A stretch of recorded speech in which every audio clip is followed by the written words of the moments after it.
అభిమానంతో అధికారంలో ఉన్న కాంగ్రెస్ పార్టీని ఇవాళ పడగొట్టాలని కేసీఆర్ నరేంద్ర మోడీ ఇవాళ కుట్ర చేస్తారు. నరేంద్ర మోడీ 10 ఏళ్ల నుంచి మనం చూడలేదా? నరేంద్ర మోడీ కదా ప్రధానమంత్రి.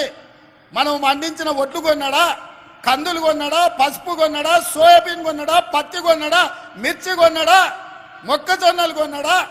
ఏం కొన్నాడు మనం పండించిన పంట నరేంద్ర మోడీ? ఏం కొనకపోను రైతు వ్యతిరేక నల్ల చట్టాలు తెలిసి అదాని అంబానీలకు అమెజాన్లకు దేశాన్ని 70 కోట్ల రైతులను తాకట్టు పెడుతుంటే లక్షలాది మంది రైతులు ఢిల్లీలో ధర్నా చేస్తే తుపాకీ తూటాలతో కాల్చి చంపినాడు నరేంద్ర మోడీ. ఇవాళ మన ప్రభుత్వాన్ని వడగొడతా అంటుండు, మన రైతులను ఆదుకున్నాడా? ఒక్కసారి ఆలోచన చేయండి. ఇవాళ సందెట్ల సడేమియాలాక బీజేపీ ఒకటి బయలుదేరాడు మాకోసారి ఏందా మీకోసారి ఇయ్యనికే? 10 ఏళ్ళు మీ నరేంద్ర మోడీ ప్రధానమంత్రి కాదా? 10 ఏళ్ళు ఏం పొడిచిండ్రు మీరు? రైతు ఆదాయం 2 చేస్తా అన్నారు, ఉన్న దివాలా తీపించింది. ఇవాళ రైతులు చచ్చిపోతున్నారు. పేద ప్రతి వాడికి 2022 వరకు అందరికి ఇండ్లు ఇస్తున్నారు. ఇవాళ ఇండ్లు లేక గుడిసెలలో బతుకుతున్నారు.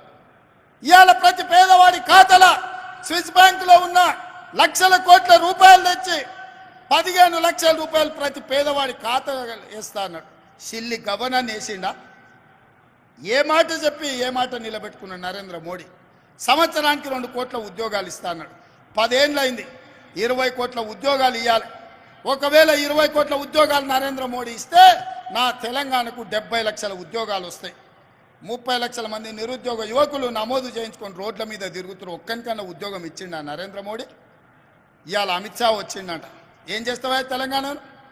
దోపిడీ చేస్తావా? తెలంగాణలో నీకు ఓట్లు వేయాలన్నా ఏం చేయాలి? పార్లమెంట్లో మీ నరేంద్ర మోడీ తలుపులు మూసి తెలంగాణ ఇచ్చింది సోనియమ్మ అన్నాడు.